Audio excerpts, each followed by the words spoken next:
oh my word, that was not the right decision. Basically, the universities receive your grades before you do. That's just not ideal. Now, if you are in clearing, you are not allowed to... Hi guys, and welcome back to my channel. Now, dare I mention it, but results day is just around the corner. So today I thought I would bring you a video all about clearing. But first of all, let me quickly introduce myself. My name is Imogen. I am a student at the London School of Economics. My results day was back in 2019, and although I met my grades, I actually decided to have a gap year. Last year, my brother received his A-level grades and unfortunately he ended up in clearing. Now, it can be a pretty stressful and confusing process, so hopefully by explaining how it all works and what you can do to prepare yourself ahead of next week, this video will be helpful for you. So first of all, how does the process work and how will you know that you're in clearing? So on results day, you will log on to UCAS Track and it will let you know whether you've got into your firm choice university or your insurance choice, or whether you have not made the grades for either of those and you have found yourself in clearing. Now, if you are in clearing, up will pop a screen saying you are in clearing, and you will also be given a number called your clearing number.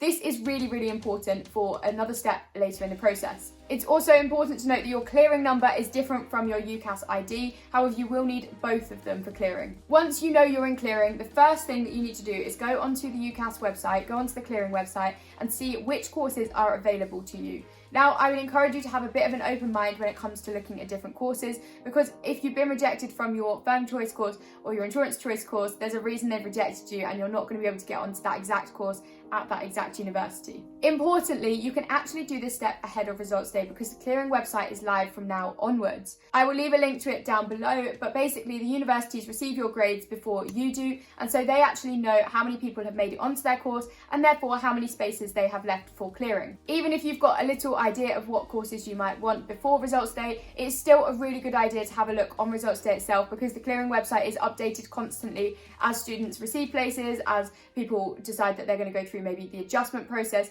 which I think I'm going to do another short video on, and that's basically where if you exceed the grades that you thought you were going to get, you can actually move to a university which has higher grade requirements to do a different course. With so many people all moving about different universities and courses, the clearing website is very dynamic and it is very important that you do keep it updated on where there are places and where there aren't. And the third step, so once you know which courses you want to apply for, you've looked on clearing, you've found a few courses that you're interested in, it is now time to phone up the universities or contact the universities to see whether they will give you an offer with your grades. You are not allowed to pick a university and put it in your UCAS track until you have actually contacted them and received an offer from them. Different universities do different things when it comes to clearing. I know last year Liverpool University was all online, so it's important to check also when you're looking at these courses beforehand how clearing actually works at the specific universities you're interested in. I don't think there's any difference between online or over the phone. I guess it's just your preference and also what the university is offering. Over the phone, you will receive an informal offer, and this is normally followed up by a letter which is emailed to you, which also lets you know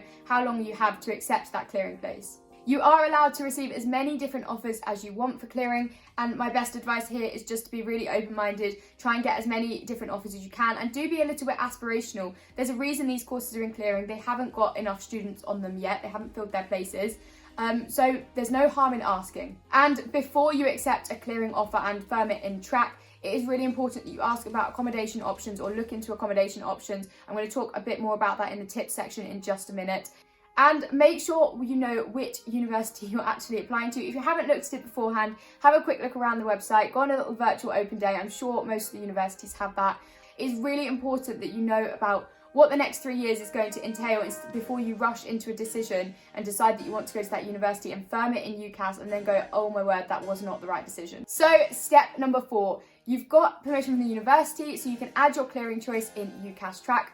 Do make sure that you are 100% confirmed before you do this. Practical details on how to do this: you need to click add a clearing choice in UCAS, fill in the details that the university have given you, and then once they have clicked accept on their side, it will show up as an acceptance in your choices page and job is done. So that was a very brief summary on how the clearing process works, but hopefully you're feeling a little bit more clued up.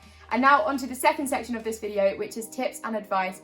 I've compiled this list together from some things that I've read and also talking to some of my friends who went through clearing. Quite a few of them did go down that route and they are really pleased that they've ended up in the places they have, but obviously it was quite a stressful process at the time and they do have some things that they wish they'd have known before going through the whole process. Tip number 1, the most important tip that I can give anyone ahead of results day, And this is whether you think you're going to meet your grades or not, just have a backup plan just in case. Because the more prepared you are, the calmer you're going to be when it comes to putting it into action. You'll have more information and it won't be as stressful on the day. Write down a couple of courses and a couple of universities that you might be interested in, and also write down how you need to contact those universities. Is it online? Is it over the phone? If it's over the phone, make sure you've got that phone number ready and on hand just in case you need to put your plan into action. Tip number 2 is to be a bit ambitious. Apply to a course that has a slightly higher entry requirement than you've actually got. There's a reason these courses are in clearing. It's always worth a shot. I had a friend who got C/D in her A-levels, and then she managed to get onto a course that wanted BBB because it was in clearing. Although this specific university does have a lot of courses in clearing, so that might have played a little bit of a role in how she managed to get that. But it is worth just trying your luck at some different universities with different entry requirements. Tip number 3 is that if you're desperate to go to a specific university, often it's worth giving the university a ring up. They won't be able to offer you your exact course because there is a reason that they've rejected you. They've obviously filled their places, or they've got students with higher grades who want to be on that course. But they might be able to offer you a similar course. So for example, if you were looking at the economics course, they might be able to offer you economics with business management or business management and marketing. I don't know. It's always worth just seeing what's available. Once again, I have a friend who went down this route and ended up doing management with her course, which was not something she'd previously considered. And actually she's found now she much prefers management to economics, and it was definitely a better course for her than the one that she'd originally selected. Tip number 4 is to review your A-level grades. If you've got A star, C, D in your A-levels, but you were going to apply to a course that was based on the grade that you've got a D in, maybe you need to review where your strengths lie. Maybe it would be better off for you to apply for a course that's more similar to where your A star is. I know obviously that's quite a dramatic example, but it's always worth just having a look at your A-levels and seeing whether there's a course that suits you better. Tip number 5 is to make sure you're looking at accommodation whilst looking at your clearing choices. I know a few universities don't have enough accommodation on campus itself, and so students have to go and live on other campuses which are slightly further away. And if this isn't something that you want, it's really important that you know that before you maybe apply to the university or decide that you're going to go there. And finally, it's really important that you do not rush clearing, okay? It can take up to 4 days for some people to go through clearing, even longer still, but it is really important because you are determining where you're going to go for the next 3 years of your life. And remember that clearing is not the only option. You could take a gap year. I am the world's biggest advocate of taking a gap year. If you're interested in that, do look at the other videos on my channel. But there are other options. If you are going through clearing though, it's important that you are proactive about what you want. I had a friend who phoned up a university that didn't appear to be offering her course in clearing. Her course was law, and actually she phoned them up and they gave her an offer on the spot, okay? So it's one of those processes where there is no kind of instruction manual on how to do it perfectly. You just need to have a go and try your luck at various different places. I'm wishing all of you who get results next week the very, very best of luck. If you have found this video useful, it really helps me out if you give it a big thumbs up and subscribe to my channel down below. Anyway, I will see you next time with a new video, and good luck for next week.